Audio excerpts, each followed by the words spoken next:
Frères en Christ et amis, bonjour une fois de plus. Nous voici encore dans notre série sur le péché pour pouvoir nous préparer à la seconde venue de notre Seigneur et Sauveur Jésus-Christ.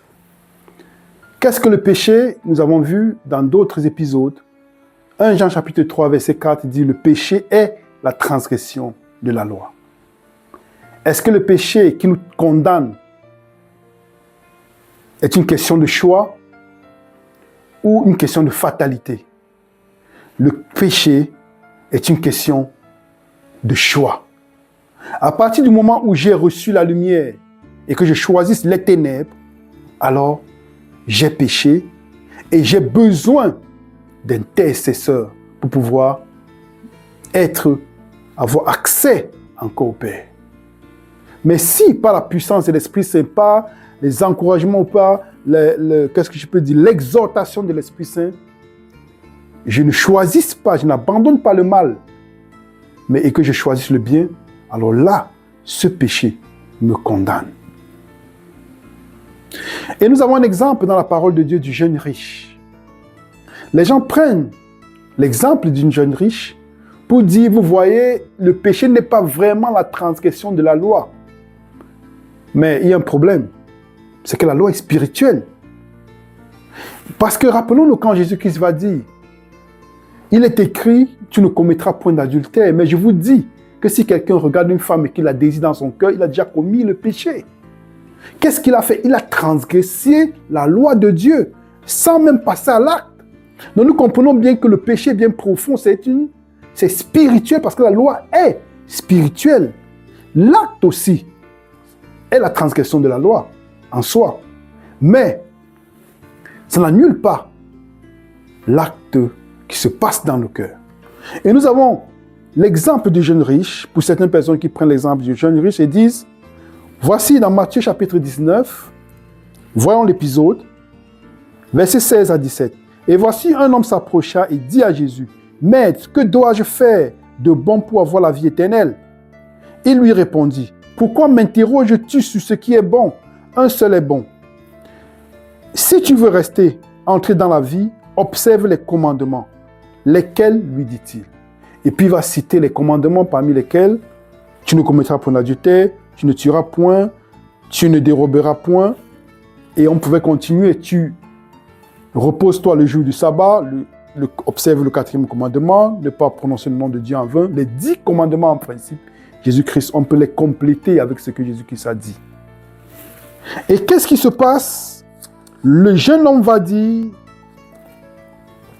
lui dit, j'ai observé toutes ces choses, que me manque-t-il encore? Donc ce jeune homme avait observé tous les commandements de Dieu. Donc il n'avait pas transgressé la loi de Dieu de façon physique et visible.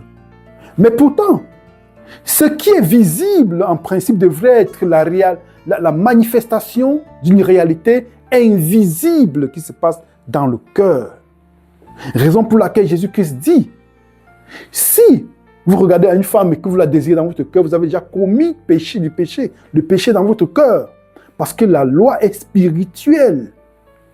Et nous allons dans le verset 21, Jésus-Christ dit, si tu veux être parfait, va vendre ce que tu as, tu possèdes, donne-le aux pauvres et tu auras un trésor dans le ciel, puis viens et suis-moi. A-t-il transgressé la loi? Il a transgressé la loi parce qu'il part étant triste. Il a transgressé la loi de l'amour.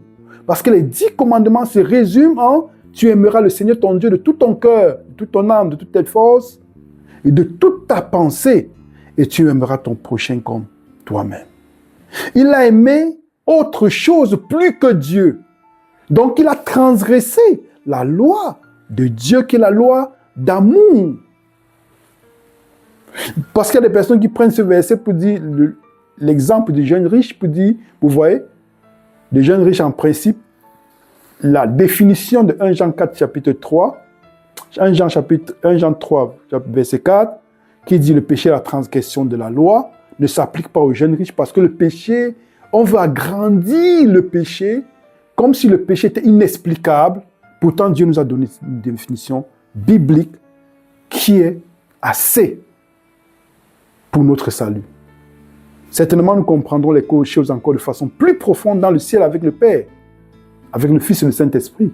Mais ce dont nous avons besoin aujourd'hui pour notre salut, c'est la définition de 1 Jean chapitre 3, verset 4. Le péché est la transgression de la loi. Le jeune riche a transgressé la loi d'amour parce qu'il a mis autre chose au-dessus de Dieu, au-dessus de l'amour qu'il avait pour Dieu. Et si nous mettons, quelle que soit la chose que nous mettons au-dessus de Dieu, ça devient notre Dieu, dont nous sommes dans l'idolâtrie. Du coup, nous sommes en train d'avoir d'autres dieux devant la face de Dieu. Nous sommes en train de transgresser le commandement de l'Éternel. Tu n'auras point d'autre Dieu devant moi. Le jeune riche a-t-il transgressé la loi?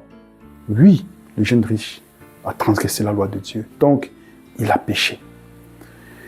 Que l'Éternel nous bénisse et vous bénisse afin que, à cette préparation pour la seconde venue de Jésus-Christ, nous soyons bien enracinés dans la vérité, parce que seule la vérité sanctifie.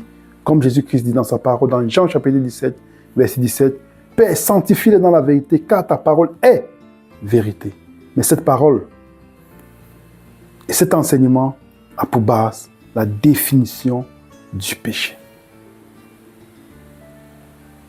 Amen.